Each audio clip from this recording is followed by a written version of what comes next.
Today we're going to learn how to multiply numbers with decimals. It's going to be very similar to multiplying whole numbers. There's just going to be a couple added steps towards the end. Okay, so we're going to start off by just identifying how many decimal place values. And when I say decimal place values, I mean how many numbers appear after the decimal are in each of the following numbers. Okay, so I'll help you out with number one.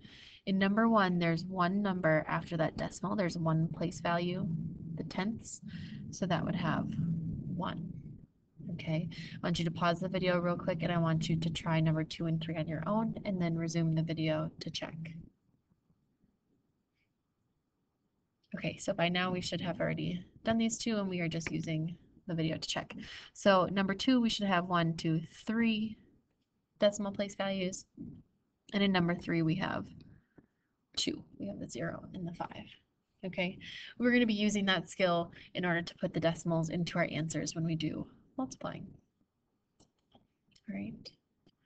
So how do we multiply decimals? To multiply decimals, the first thing you're going to do is you're going to forget about the decimals. We're just going to ignore them. Okay, and we're going to multiply like normal using the algorithm. The algorithm, remember, is just a fancy word of when we stack those numbers on top, start in the ones place and multiply it just like we were doing with whole numbers. Okay, once we finish our multiplying, we're then going to count the number of decimal places that there are in the problem, so in the top number and in the bottom number. We'll add those together, and then that's how many decimal place values there are in our answer. Okay, that sounds kind of confusing, so let's go through a couple examples, and hopefully that will make more sense. All right, so we always put our first number on top,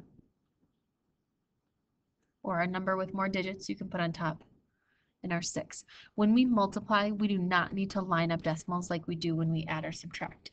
So 6 would be technically like 6.0. If we were adding it, we need to have it 6.00, but when we're multiplying, we don't need to do that, and I'll show you why. Okay, so the first thing we're going to do is just forget about that decimal. We're going to multiply it like it's 391 times 6. We're just going to forget about that decimal. So we'll start with that 6 and we'll do 6 times 1, which is 6. 6 times 9, which is 54. So I'd write my 4, carry my 5. 6 times 3, which is 18, plus the 5, 19, 20, 21, 22, 23. Nowhere to carry it, so we drop it down. Okay, we're done with multiplying because we have no more numbers down here. All right, now, like I said, we're going to count the number of decimal places that there are in each number. So in the number 3.91, we've got 2 decimal places.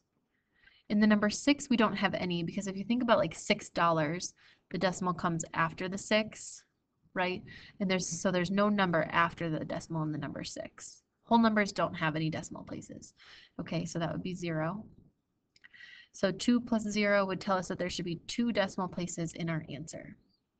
When we put those decimal places in, we always start at the back, at the very end, and we move them in 2 times. So we go in between each number twice, and then that's where our decimal would go.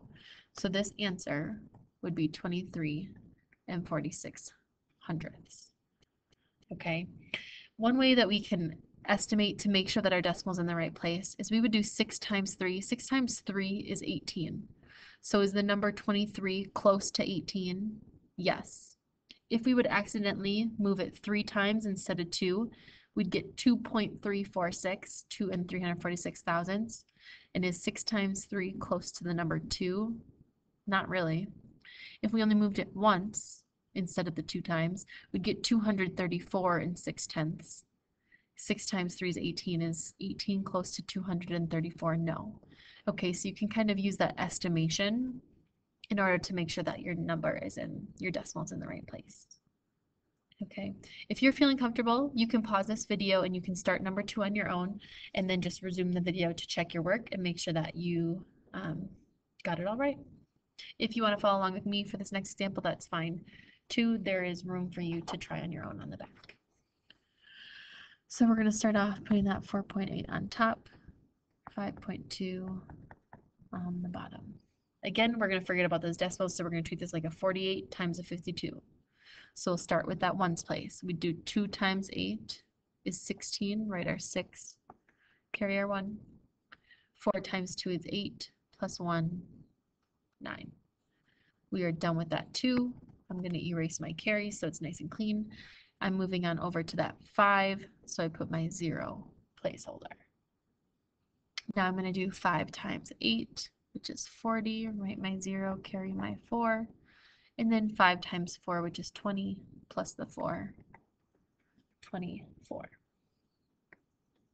Done with that 5, so we are done. We can just add up those numbers. We've got 6 plus 0 is 6, 9 plus 0 is 9, 4 plus 0 is 4, 2 plus 0 is 2. Okay, now we have to count up those decimal places. So we have one number after the decimal in 4.8. We have one number after the decimal in 5.2. So putting those together, we should have 2 decimal places in our answer. We always start at the back and we move it in between numbers once, twice. So here we should have 24 and 96 hundredths. Again, let's double check to make sure that makes sense. We've got 4 times 5, which is 20. 24 is close to 20, so we know that that decimal is probably in the right place. Okay. Again, feel free to work ahead. This one I want you to at least try it on your own if you haven't been trying on your own before. Okay, so pause the video, try this next one on your own. If you get stuck somewhere, you can resume that video to help you out. Or if you finish it and you just want to check your work, watch through that video to check to make sure that what you have matches up. So we're going to put that 13 and 53 hundredths on top, that 3.2 on the bottom. Again, we do not need to line up decimals when we multiply. If we were to line up decimals, you would get the same answer, but you're just adding more work because you're adding an extra number that doesn't need to be there. Okay, because remember, we just forget about those decimals. So you can do it this way, it's just extra work, so you don't want to.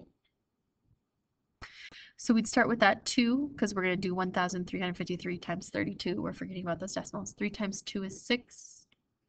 5 times 2 is 10.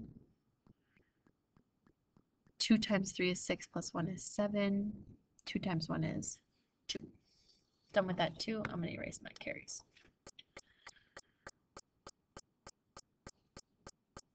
All right. Moving on over to that 3, so we put our 0 placeholder.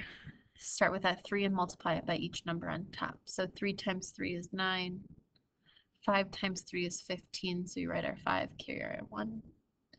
3 times 3 is 9, plus 1 is 10, carry our 1. 3 times 1 is 3, plus 1 is 4. Add those up.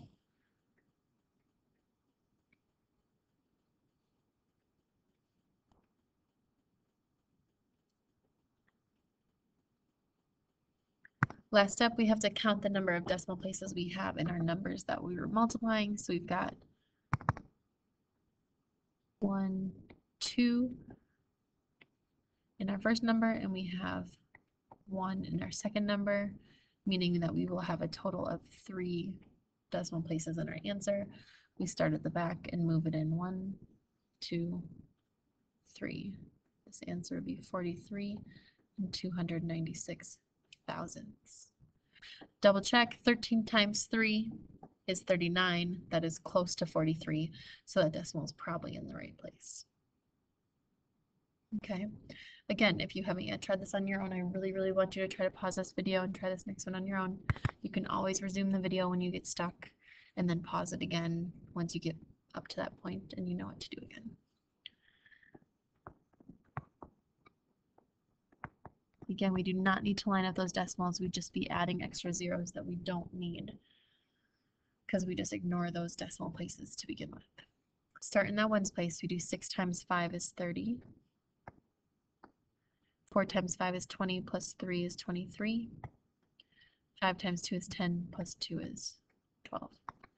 Done with that 5. Moving on over to that 4, so we put a 0 placeholder.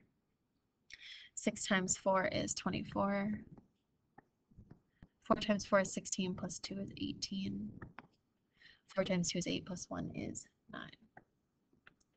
Done with that 4. Moving on over to that 3, so we put 2 0 placeholders, because if this is 345, that 3 is in the hundredths place, because remember, we're forgetting about those decimals. Now we'll start with that 3 and multiply it by each number on top. 3 times 6 is 18. 3 times 4 is 12 plus 1 is 13.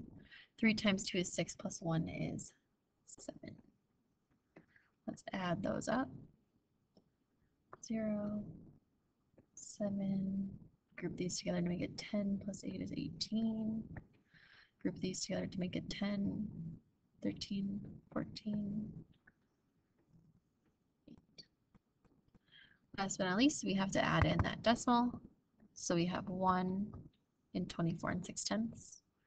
We have 2 and 13 and 45 hundredths. So total down in our answer, we will have 3. Start at the end, we move it in 1, 2, 3. 84 and 87 hundredths. You could chop off that 0 at the end. Remember, zeros at the end we don't need. Or you could keep it in there. Either way, it's correct. All right. Last problem. Again, feel free to pause, work ahead, and then you can resume to check. Or you can follow along with me to at least set it up and then do the multiplying. Try that on your own. So we've got, you buy 2.75 pounds of tomatoes. The tomatoes cost $1.89 a pound. How much will you pay for the tomatoes?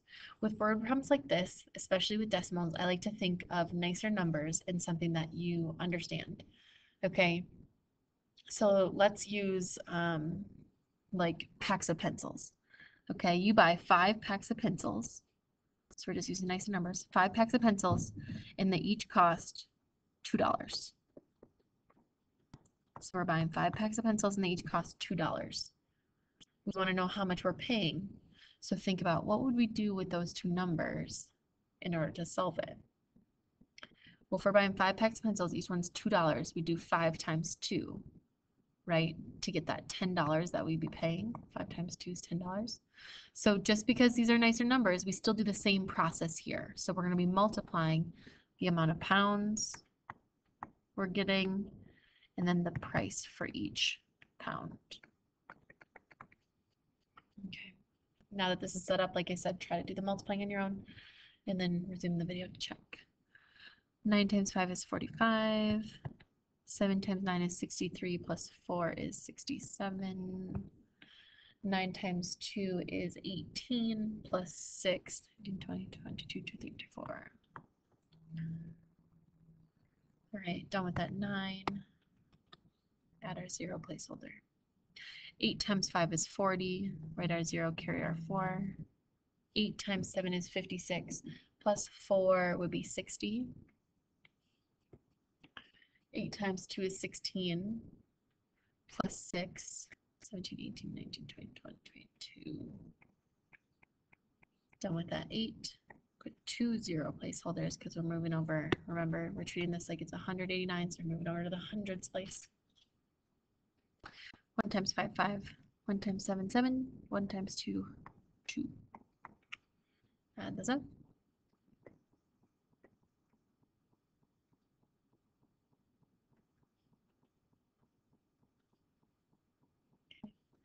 Move those decimals back in. So we've got 1 and 2 in our first number, 1 and 2 in our second number. So we should have 4 in our answer. Start at the end. 1, 2, 3, 4. Okay. Now, since we are paying in money, we are going to notice that money only has 2 decimal places for cents. Okay, so we want our answer only to have 2 decimal places, but we can't just chop it off. Okay, if we wanted to have 2 decimal places for cents, we look to this next number, the 7, to tell us what to round. Okay, and remember our rounding rules. If it's a 0, 1, 2, 3, or 4, we keep it the same. It would be $5.19. If it's a 5, 6, 7, 8, or 9, it rounds up to the next cent. So since this is a 7, it is going to round up. And if you think about money, $5.19, what would be the next, if you had 1 more cent, what would that be? And that would be $5.20.